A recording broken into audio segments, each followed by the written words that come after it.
শুভেচ্ছা সবাইকে। শুরু করছি বাংলাদেশ টেলিভিশনের অর্থ শিল্প বাণিজ্য বিষয়ক সাপ্তাহিক আয়োজন এ সপ্তাহের অর্থনীতি।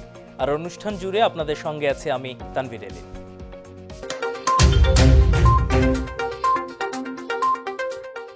মূল অনুষ্ঠানে যাওয়ার আগে দর্শক দেখে নেওয়া যাক কি থাকছে আমাদের এই পর্বে। চলতি বছর জিডিপি প্রবৃদ্ধিতে শীর্ষ 3-এ অবস্থান বাংলাদেশের, দক্ষিণ এশিয়ায় সবচেয়ে এগিয়ে।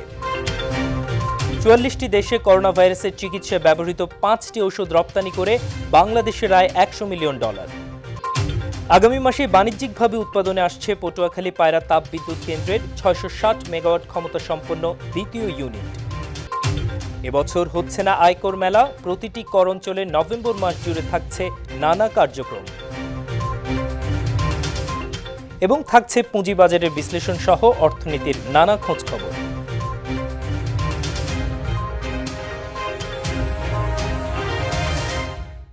করোনা পরিস্থিতিতে বিপর্যস্ত সারা বিশ্বের অর্থনীতি। এমন পরিস্থিতিতেও প্রবৃদ্ধির ইতিবাচক ধারায় বাংলাদেশ। আন্তর্জাতিক মুদ্রা তহবিলের সর্বশেষ প্রকাশিত ওয়ার্ল্ড ইকোনমিক আউটলুকে বলা হয়েছে, দক্ষিণ এশিয়ায় জিডিপি প্রবৃদ্ধিতে সবচেয়ে এগিয়ে রয়েছে বাংলাদেশ। মাথাপিছু মোট দেশজ উৎপাদনে ভারতকে ছাড়িয়ে যাচ্ছে বাংলাদেশ। আন্তর্জাতিক মুদ্রা তহবিল IMF বলছে, 2020 পঞ্জিকা বর্ষে বাংলাদেশের মাথাপিছু জিডিপি হবে $1,888, আর একই সময়ে ভারতের মাথাপিছু জিডিপি হবে $1,877। IMF ওয়ার্ল্ড ইকোনমিক আউটলুক প্রকাশ করেছে, সেখানেই এই পূর্বাভাস দেওয়া হয়েছে। মূলত করোনার এই সময়ে ভারতের অর্থনীতি বেশি মাত্রায় সংকুচিত হবে বলে IMF বলছে। সে তুলনায় বাংলাদেশে এবার ইতিবাচক প্রবৃদ্ধি হবে। এ কারণেই এগিয়ে যাওয়ার সুযোগ এসেছে বাংলাদেশের সামনে। আমাদের প্রবৃদ্ধি হচ্ছে আমাদের স্টেবল পলিসি, আমাদের প্রবৃদ্ধির যে গতি, আমাদের রপ্তানি, আমাদের ইনভেস্টমেন্ট, মানব উন্নয়নের বিভিন্ন সূচকে আমাদের যে অগ্রগতি, সব মিলিয়েই আমরা এগিয়ে যাচ্ছি। এবং সেই দিক থেকে ভারতের দিকে আমরা বরং যদি দেখি, সেইখানে জিডিপির প্রবৃদ্ধির যে গতিতে আগাচ্ছিল গত কয়েক বছর ধরে, কিন্তু সেই গতিটা কিছুটা স্লথ হয়েছে এবং করোনার কারণে ইন্ডিয়াতে এফেক্টও হয়েছে বেশি। IMF এর প্রতিবেদন অনুযায়ী চলতি 2020 সালে সবচেয়ে বেশি জিডিপি প্রবৃদ্ধি অর্জন করা বিশ্বের শীর্ষ 3 দেশের একটি হবে বাংলাদেশ। বাংলাদেশের চেয়ে এগিয়ে থাকবে শুধু গায়ানা ও দক্ষিণ সুদান। সব মিলিয়ে চলতি বছরে মাত্র 22টি দেশের জিডিপি প্রবৃদ্ধি ইতিবাচক হবে। বাংলাদেশের এই মুহূর্তের প্রবৃদ্ধি নিয়ে বিশেষ করে করোনার কারণে কিছুটা শঙ্কা থাকলেও এটাকে কিন্তু আমরা ঘুরে দাঁড়ানোর একটা প্রজেকশনও কিন্তু আছে। জিডিপি প্রবৃদ্ধির তালিকায় বাংলাদেশ ছাড়া উল্লেখযোগ্য দেশের মধ্যে রয়েছে চীন, লাওস, গায়ানা, দক্ষিণ সুদান, মিশর, মিয়ানমার, রুয়ান্ডা, বতসোয়ানা, ভিয়েতনাম ইত্যাদি। করোনা মহামারীর এই সময়ে দেশের চাহিদা মিটিয়ে বিশ্বের বিভিন্ন দেশে রপ্তানি হচ্ছে বাংলাদেশের ঔষধ। এ পর্যন্ত 44টি দেশে করোনার 5টি ঔষধ রপ্তানি করে বাংলাদেশ আয় করেছে প্রায় $100 মিলিয়ন, যা আন্তর্জাতিক অঙ্গনে বাংলাদেশের সুনাম বৃদ্ধির পাশাপাশি সমৃদ্ধ করছে দেশের অর্থনীতি। করোনা বিরোধী যুদ্ধে বিশ্বের কাছে অন্যরকম কদর পাচ্ছে বাংলাদেশের ওষুধ শিল্প। বিভিন্ন দেশে করোনা ছড়িয়ে পড়ার সঙ্গে সঙ্গে একের পর এক ওষুধের চাহিদা আসতে শুরু করে বাংলাদেশে। এ পর্যন্ত 44টি দেশে গেছে করোনা ভাইরাসের চিকিৎসায় বহুল ব্যবহৃত 5টি ওষুধ। সব মিলিয়ে করোনা মহামারীর এই সময়ে বাংলাদেশ থেকে প্রায় $100 মিলিয়ন ওষুধ রপ্তানি করা হয়েছে। এখনও চাহিদা আসছে বিভিন্ন দেশ থেকে। সবচেয়ে বেশি রপ্তানি হয়েছে করোনায় আক্রান্তদের চিকিৎসার ওষুধ রেমডেসিভিয়া, ফাভিপিওরোভিয়া, আইভারমেকটিন, অ্যাজিথ্রোমাইসিন এবং হাইড্রক্সিক্লোরোকুইন। অনেক ধনী, অনেক বড় এবং অনেক প্রভাবশালী দেশও বাংলাদেশ থেকে ওষুধ নিচ্ছে। আমেরিকার মতো দেশেও বাংলাদেশের ওষুধ রপ্তানি হচ্ছে। আমরা লিস্ট ডেভেলপ কান্ট্রি হিসেবে WTO টিপস এগ্রিমেন্টের এতে আমরা আসলে প্যাটেন্টেড ড্রাগ হওয়া সত্ত্বেও আমরা এটা উৎপাদন করতে পারি, যার জন্য একেবারে শুরুতেই আমরা রেমডেসিভির উৎপাদন করতে পেরেছি এবং এখন পর্যন্ত প্রায় পৃথিবীর 44টা দেশে আমরা এই ওষুধটা রপ্তানি করতে পেরেছি এবং $22.4 মিলিয়ন আমরা এই ওষুধটা আমরা রপ্তানি করেছি। বাংলাদেশে অনেক ওষুধ কোম্পানির সক্ষমতা শতভাগ বিশ্বমানের। ইউরোপ আমেরিকার বড় বড় ওষুধ কোম্পানির যে সক্ষমতা এবং যে মান রয়েছে, বাংলাদেশের কয়েকটি কোম্পানির তা আছে বলেই বাংলাদেশ সেই মানের যে কোনো ওষুধ দ্রুতগতিতে তৈরি করতে পারছে।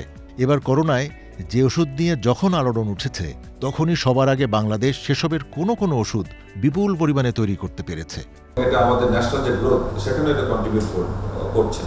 তো সেক্ষেত্রে আমাদের অর্থনীতিতে অবশ্যই এটা কন্ট্রিবিউশন রাখছে আমাদের ওষুধ শিল্প। যে আমরা একদিকে ফর্মুলেশনে আমাদের অবস্থানটা সুদৃঢ় করেছি, প্রায় 98% প্রোডাক্ট আমরা আমাদের নিজস্ব সোর্স থেকে এখন সরবরাহ করতে পারছি। মোরওভার আমাদের ক্যাপাবিলিটি হচ্ছে এমন যে আমরা এক্সপোর্ট করার যথেষ্ট সক্ষমতা আমাদের হয়েছে। এই প্যান্ডেমিক সিচুয়েশনে আমরা পেরেছি কেন? কারণ আমাদের রেগুলেশন কিন্তু এফডিএর মতো অত কঠিন না। আমাদের রেগুলেটরি অথরিটি অনেক পজিটিভ ছিল, নাম্বার 1। নাম্বার 2 হচ্ছে যে আমাদের রেগুলেশনও অনেকটা মানে কম্পেয়ার টু আপনার ইউরোপিয়ান জিএমপি অথবা এফডিএর চাইতে অনেকটা আমাদের রিল্যাক্স। এই সুযোগগুলো থাকার কারণেই আমরা কিন্তু প্রোডাক্টগুলো তাড়াতাড়ি দিতে পেরেছি। আগে থেকেই বাংলাদেশের ওষুধ বিশ্বের বেশিরভাগ দেশেই নিয়মিত রপ্তানি হতো। আমেরিকা, ইউরোপের বহু দেশে বাংলাদেশের ওষুধের চাহিদা খুবই বেশি। এর মধ্যে করোনা ভাইরাসের সংক্রমণ ছড়িয়ে পড়ার পরে যখনই যে ওষুধের বেশি কার্যকর হওয়ার তথ্য প্রকাশ পায়, আন্তর্জাতিক পর্যায় থেকে তখনই সেই ওষুধের চাহিদা আসে বাংলাদেশে। করোনা জয়ে এখন পর্যন্ত 44টি দেশে গেছে বাংলাদেশের ওষুধ। এর মধ্যে রয়েছে পাশের দেশ ভারত থেকে শুরু করে নেপাল, ভুটান, মালদ্বীপ, পাকিস্তান, আফগানিস্তান, ফিলিপিন্স, শ্রীলঙ্কা, দক্ষিণ আফ্রিকা, সুদান, ইরাক, মিশর, লিবিয়া, আরব আমিরাত, সৌদি আরব, তুরস্ক, Chile, Brazil, Mexico, Tunisia, Cambodia, Myanmar, Ghana, Mauritania, Malaysia, Singapore, পূর্ব তিমুর, যুক্তরাজ্য, Poland, Ukraine, Moldova, Nigeria, Cameroon, Somalia, Ivory Coast, Fiji, Ecuador, Colombia, Bolivia এবং পেরু। আরও কয়েকটি দেশে রপ্তানির প্রক্রিয়া চলছে। দর্শক, এবার এক নজরে দেখে আসি দেশ বিদেশের পুঁজিবাজার সমূহের সবশেষ আপডেট। শুরুতেই ঢাকা স্টক এক্সচেঞ্জের দিকে তাকালে দেখা যায় সপ্তাহ জুড়ে পুঁজিবাজারে সূচকের ঊর্ধ্বমুখী প্রবণতা ছিল। দ্বিতীয় চিত্রটি দেখলে আরও ভালোভাবে বোঝা যায় পুরো সপ্তাহ জুড়ে সূচকটির ঊর্ধ্বমুখী প্রবণতা বেশ শক্ত অবস্থানে ছিল। আগামী সপ্তাহের সম্ভাব্য অবস্থা বোঝার জন্য পরের চিত্রটি দেখে নেওয়া যাক। এই চিত্রে পিভট পয়েন্ট দিয়ে সূচকের বিশ্লেষণ করলে দেখা যায় কালো রঙের ট্রেন্ড লাইনটি ক্রস করে কোনো কারণে সূচকটি নিম্নমুখী হলেও তা সর্বোচ্চ 25 পয়েন্টের মতো কমে 4867 পয়েন্টে ব্যাকটেস্ট করে পুনরায় ঊর্ধ্বমুখী হওয়ার সম্ভাবনা আছে। এ পর্যায়ে দেখে নেওয়া যাক চট্টগ্রাম স্টক এক্সচেঞ্জের এ সপ্তাহের অবস্থা। গত সপ্তাহ জুড়ে সিইসির সূচক অনেকটাই ঊর্ধ্বমুখী প্রবণতায় ছিল। এছাড়াও বিগত এক মাসের মার্কেট অ্যানালাইসিস করলে দেখা যায় কিছুটা সাইডওয়েজ ছিল। দ্বিতীয় চিত্রটি দেখলে বোঝা যায় গত এক মাসে প্রায় 900 পয়েন্ট বেড়ে 13,700 পয়েন্ট থেকে 14,600 পয়েন্টে গিয়েছিল। এর মধ্যে 13,700 পয়েন্ট থেকে 14,600 পয়েন্টের মধ্যে অনেকটা স্ট্রং সাপোর্ট এবং রেজিস্ট্যান্স জোন তৈরি হয়েছে। এবারে নজর দেওয়া যাক দেশের বাইরের গুরুত্বপূর্ণ কয়েকটি পুঁজি বাজারের দিকে এবং প্রথমেই দেখে নিচ্ছি New York stock exchange composite ইন্ডেক্সটি। প্রথম চিত্রটি দেখে বোঝা যাচ্ছে গত 15 অক্টোবর থেকে এই ইন্ডেক্সটি সাইডওয়েজে চলছে, অর্থাৎ শক্তিশালী কোনো ঊর্ধ্বমুখী কিংবা নিম্নমুখী ট্রেন্ড তৈরি করতে পারেনি। এবারে দেখে নেওয়া যাক চীনের প্রধান পুঁজিবাজার সাংহাই কম্পোজিট ইন্ডেক্সের দিকে।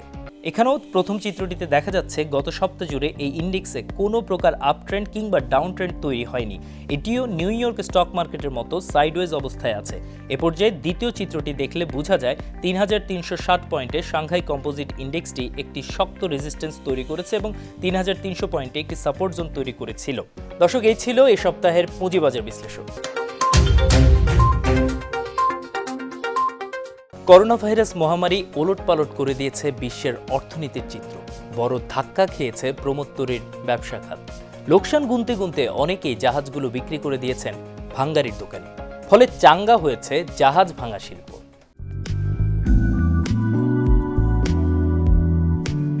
ভাসমান সুখের দ্বীপ ক্রুজ জাহাজ, খানা পিনা, নাচ গান, শরীর চর্চা, মন যা চায় তাই পাওয়া যায় এখানে। নীল জলরাশির ওপরে আলো ঝলমলে এই বাহনে হারিয়ে যেতে মানা নেই কারো। হাসতে খেলতে সময় পার হয়, আর সে সময়ে বাহন ছুটে চলে দুনিয়ার এক প্রান্ত থেকে আরেক প্রান্তে। আর্থিক বিবেচনায় ক্রুজ ট্রিপকে বলা হয় পর্যটন শিল্পের সোনার হাঁস, যে হাঁস নিয়মিত সোনার ডিম পাড়ে। ক্রুজ জাহাজগুলোর আন্তর্জাতিক সংগঠন ক্রুজ লাইন্স ইন্টারন্যাশনাল অ্যাসোসিয়েশনের তথ্যমতে করোনা ভাইরাস প্রাদুর্ভাবের আগে প্রতি বছর 2.5 কোটি মানুষ বিলাসবহুল এসব প্রমোত্তরিগুলোতে ভ্রমণ করতেন। বছর প্রতি এই সংখ্যা বাড়ার প্রবণতা ছিল 1 মিলিয়ন অর্থাৎ 10 লাখ। ইতালির ফিনকান্তিয়েরি, ফ্রান্সের এসটিএক্স ও জার্মানির মায়ার ব্যাফোর্ড, এই 3টি শিপইয়ার্ডেই বেশিরভাগ বিলাসবহুল প্রমোত্তরই নির্মাণ হয়। বছর প্রতি 20টির মতো নতুন জাহাজ যোগ হতো এ বহরে। কিন্তু এসব কিছুর ছন্দপতন ঘটিয়েছে করোনা ভাইরাস মহামারী। সে সময় জাহাজগুলো পরিণত হয় করোনা সংক্রমণের বড় কেন্দ্র বা হটস্পট হিসেবে। বন্দরে ভিড়তে বাধা দেয়া হয় জাহাজগুলোকে। অনেক জাহাজ সপ্তাহের পর সপ্তাহ, কয়েকটি আবার মাসখানেক ধরে কোয়ারেন্টিনে থাকে মাঝ সাগরে। ব্যবসা ওঠে লাটে। অর্থনীতির ভাষায় শাটডাউন পরিস্থিতির শিকার হয় এই খাত। মাসের পর মাস ধরে চলে এই অচল অবস্থা। ক্রুজ শিপ ইন্ডাস্ট্রির এই ক্ষতি পরিমাপ করা হয় প্রতি মাসে $100 কোটি।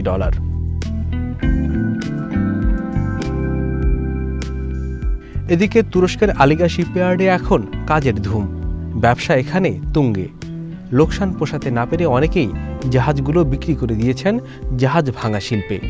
বাতিল হয়ে পড়া ইউরোপীয় জাহাজগুলোর বড় গন্তব্য তুরস্কের এই সব শিপইয়ার্ড। বিলাসবহুল প্রকাণ্ড এসব জাহাজগুলো অনেকটা নতুন থাকলেও এখন ভাঙনের কবলে পড়েছে। আলিগা শিপইয়ার্ডের ব্যবসা করোনা সংকটকালে শতকরা 30% বেড়েছে। একই রকম সুদিন এখন ভারতের আলং এবং পাকিস্তানের গাডার শিপইয়ার্ডগুলোর। ভাঙার জন্য নগরে আসলে প্রমোত্তরীর ভেতরের সব আসবাবপত্র বিক্রি হয় স্থানীয় বাজারে। অপেক্ষাকৃত ভালো আসবাবপত্রের এসব যোগানে চাঙা সে বাজার। বিপরীতে ক্রুজ নির্মাণ ডকগুলোতে নেমেছে স্থবিরতা। নতুন জাহাজ নির্মাণ করছেন যারা, তারা পিছিয়ে দিয়েছেন যাত্রা শুরুর তারিখ। তবে এই সংকটের মধ্যেই নতুন ব্যবসা শুরু করেছেন অনেকে, যেমনটা দেখা গেল ইংল্যান্ডের উপকূলে। বিশাল বিশাল প্রমোত্তরীগুলো একাকী নোঙর করা মাঝ সাগরে। ছোট নৌকায় করে দর্শনার্থীরা যাচ্ছেন সেসব জাহাজের কাছে। অর্থের অভাবে যারা এতদিন জাহাজের কাছেই যেতে পারেননি। তবে করোনা সংকট না কাটলেও নিউ নর্মাল ধারণার ঢঙে আবারও চালু হয়েছে ক্রুজ ব্যবসা। আগস্টের মাঝামাঝি সময়ে ইতালি চালু করে প্রমোদ ভ্রমণ। পর্যটন ব্যবসায় যা আবার আশা জাগাচ্ছে। আগামী মাসেই বাণিজ্যিকভাবে উৎপাদনে আসছে পটুয়াখালী পায়রা তাপবিদ্যুৎ কেন্দ্রের 660 মেগাওয়াট ক্ষমতা সম্পন্ন দ্বিতীয় ইউনিট। ইতিমধ্যেই পরীক্ষামূলক উৎপাদন ও কমিশনিং শেষ হয়েছে।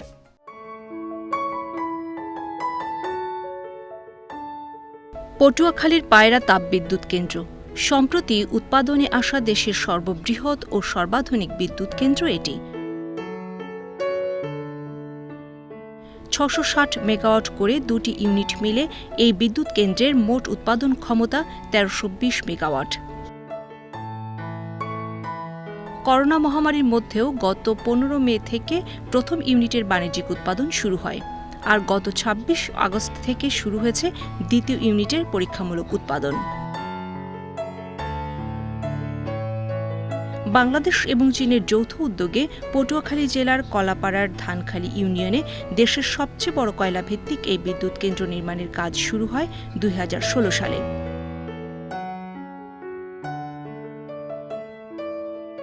$2.4 বিলিয়ন বিদ্যুৎ প্রকল্পটি বাস্তবায়নে China national machinery import and export কর্পোরেশনের সঙ্গে বাংলাদেশের নর্থ ওয়েস্ট পাওয়ার জেনারেশন কোম্পানি যৌথ মালিকানায় বাংলাদেশ চায়না পাওয়ার কোম্পানি লিমিটেড নামে একটি কোম্পানি গঠন করে।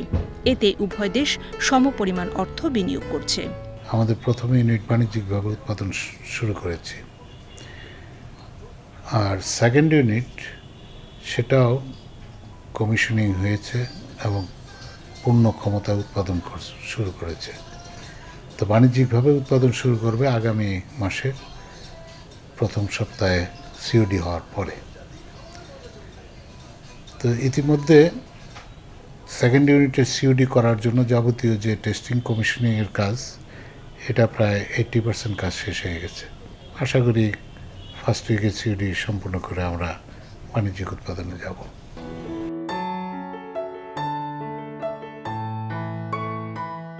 সর্বাধুনিক আল্ট্রা সুপার ক্রিটিক্যাল প্রযুক্তি ব্যবহৃত হওয়ার ফলে কয়লাভিত্তিক এই বিদ্যুৎ কেন্দ্র হবে পরিবেশ বান্ধব। বাংলাদেশ বিশ্বের 10ম দেশ হিসেবে কয়লাভিত্তিক ultra super critical power plant বানিয়েছে। এশিয়াতে চীনের পর বাংলাদেশই দ্বিতীয় দেশ যেখানে ঢাকনাযুক্ত কোল্ডরুম ব্যবহার করা হচ্ছে। অ্যাকচুয়ালি আপনি কয়লা পুড়লে ইমিশন হবে, এটা ঠিক। এখন ইমিশনের মাত্রা কমানোর জন্য আধুনিক প্রযুক্তি বেরিয়েছে। আমরা সর্বশেষ যে প্রযুক্তি আল্ট্রা সুপার ক্রিটিক্যাল টেকনোলজি আমরা এখানে ব্যবহার করতেছি। এই প্রযুক্তির এটাই হলো যে কম কয়লা পুড়ে বেশি বিদ্যুৎ উৎপাদন করা। আমাদের এখানে যে বিদ্যুৎ উৎপন্ন হচ্ছে সেই বিদ্যুৎটা আমাদের যে ফ্লু গ্যাস যেটা আসতেছে সেখানে আমাদের যে ক্ষতিকারক যে সালফার ডাইঅক্সাইড বা নাইট্রোজেন অক্সাইড এবং যে ডাস্ট থাকবে সেগুলি পরিশোধন করার জন্য আমরা এখানে ইএসপি ইউজ করছি। অলমোস্ট 99.9% ডাস্ট এখান থেকে আমরা সংগ্রহ করে ফেলি। তারপরে সালফার ডাইঅক্সাইডটা রিমুভ করার জন্য আমরা এখানে আমরা ফ্লু গ্যাস সালফারেশন ইউনিট বসিয়েছি, সেটা কাজ করছে। সেটা 93%-এর অধিক আমাকে সালফার অক্সাইড সরিয়ে দিচ্ছে। পায়রা বন্দর সংলগ্ন এই 1000 একর জমিতে দ্বিতীয় ধাপে আরও একটি 1320 মেগাওয়াট কয়লা ভিত্তিক তাপবিদ্যুৎ কেন্দ্র নির্মাণের কাজ শুরু হয়েছে। এছাড়া পায়রা কেন্দ্রিক আরও 3600 মেগাওয়াটের এলএনজি ভিত্তিক এবং সৌর ও বায়ুভিত্তিক বেশ কয়েকটি বিদ্যুৎ কেন্দ্র নির্মাণ করবে সরকার।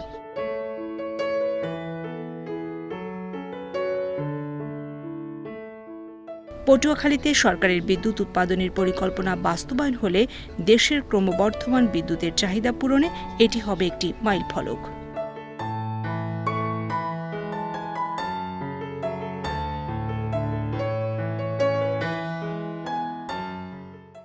করোনার কারণে এবছর অনুষ্ঠিত হচ্ছে না আয়কর মেলা। এর পরিবর্তে প্রতিটি কর অঞ্চলে 1 নভেম্বর থেকে আয়কর রিটার্ন দাখিলের শেষ দিন 30 নভেম্বর পর্যন্ত মাসব্যাপী নানা কার্যক্রম হাতে নিয়েছে জাতীয় রাজস্ব বোর্ড এনবিআর।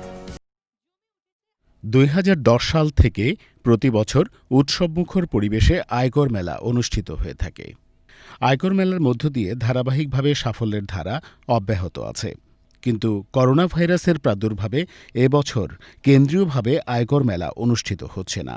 এবছর করোনা ভাইরাসের কারণে আয়কর মেলা কেন্দ্রীয়ভাবে আয়োজনের পরিবর্তে প্রতিটি কর অঞ্চলে 1 নভেম্বর থেকে 30 নভেম্বর পর্যন্ত মাসব্যাপী নানামুখী কার্যক্রম হাতে নিয়েছে রাজস্ব বোর্ড।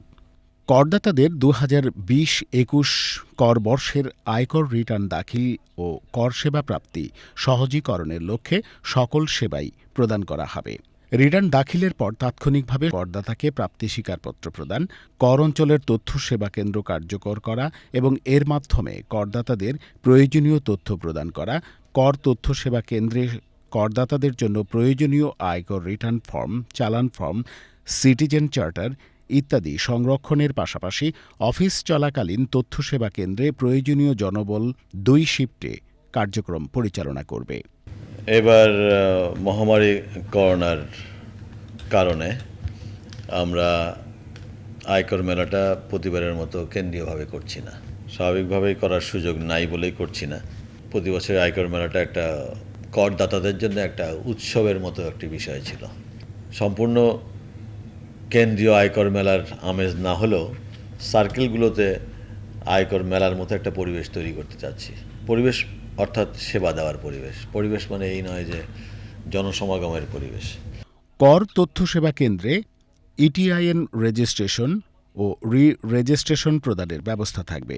প্রতিটি কর অঞ্চলের নিজস্ব ওয়েবসাইট কার্যকর ও তথ্যসহ হালনাগাদ করা হচ্ছে। জোন 4-এর অধীনে যে সমস্ত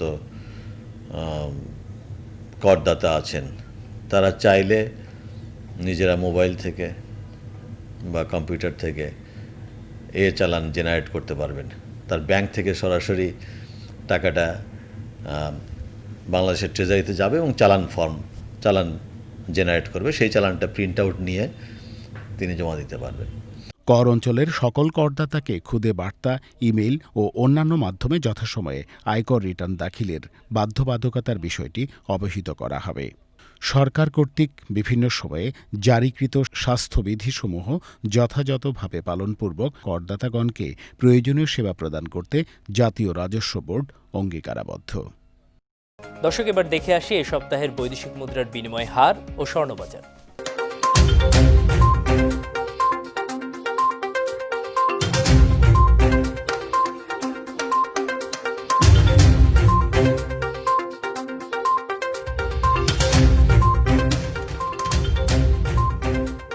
করোনার কারণে সৃষ্ট অর্থনৈতিক সংকটের মধ্যেই আবারও বেড়েছে স্বর্ণের দাম। আন্তর্জাতিক বাজারে দাম বাড়ায় দেশের বাজারেও 22, 21 ও 18 এই 3 মানের স্বর্ণের ভরি প্রতি দাম বাড়ানো হয়েছে 2333 টাকা। বাংলাদেশ জুয়েলার্স সমিতি বাজুস এক বিজ্ঞপ্তির মাধ্যমে নতুন এই দাম কার্যকর করে।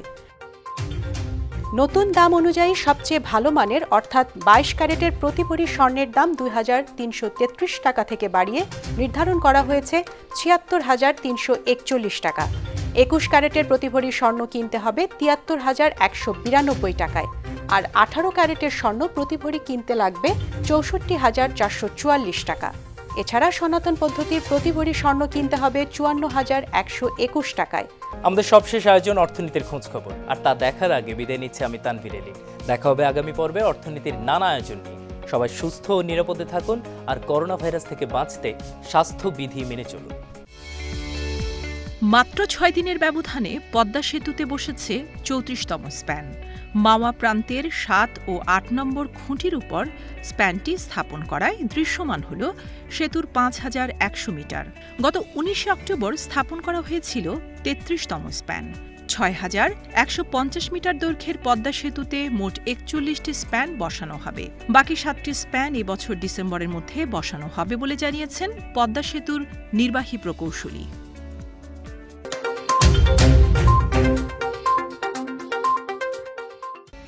বন্ধ হওয়া রাষ্ট্রায়ত্ত পাটকলের শ্রমিকেরা আগামী মাসের মধ্যে সম্পূর্ণ পাওনা বুঝে পাবেন। বস্ত্র পাটমন্ত্রী গোলাম দস্তগীর গাজী জানিয়েছেন, বিজেএমসির বন্ধ হওয়া 8টি পাটকলের অবসরপ্রাপ্ত ও অবসানকৃত শ্রমিকদের পাওনা পরিশোধে এখন পর্যন্ত 1,790 কোটি টাকা অর্থ বিভাগ থেকে পাওয়া গেছে। এই অর্থ শ্রমিকদের ব্যাংক হিসেবে স্থানান্তর ও সঞ্চয়পত্রের মাধ্যমে পরিশোধ করা হচ্ছে। এরই মধ্যে চট্টগ্রামের হাফিজ জুট মিল, খুলনার প্লাটিনাম জুবিলি জুট মিল ও স্টার্ন জুট মিলের শ্রমিকদের পাওনা পরিশোধের কার্যক্রম শুরু হয়েছে।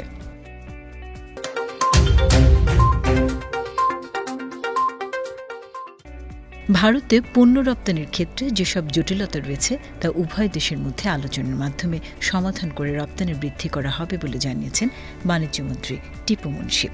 বাংলাদেশে নবনিযুক্ত ভারতীয় হাইকমিশনার বিক্রম কুমার দোরাইস্বামী তাঁর সঙ্গে সাক্ষাৎ শেষে বাণিজ্যমন্ত্রী সাংবাদিকদের বলেন, ভারতের সঙ্গে বাণিজ্য অর্থনৈতিক সম্পর্ক বৃদ্ধির প্রচুর সুযোগ রয়েছে। বাংলাদেশের রপ্তানি বাণিজ্য ভারতে দিন দিন বাড়ছে।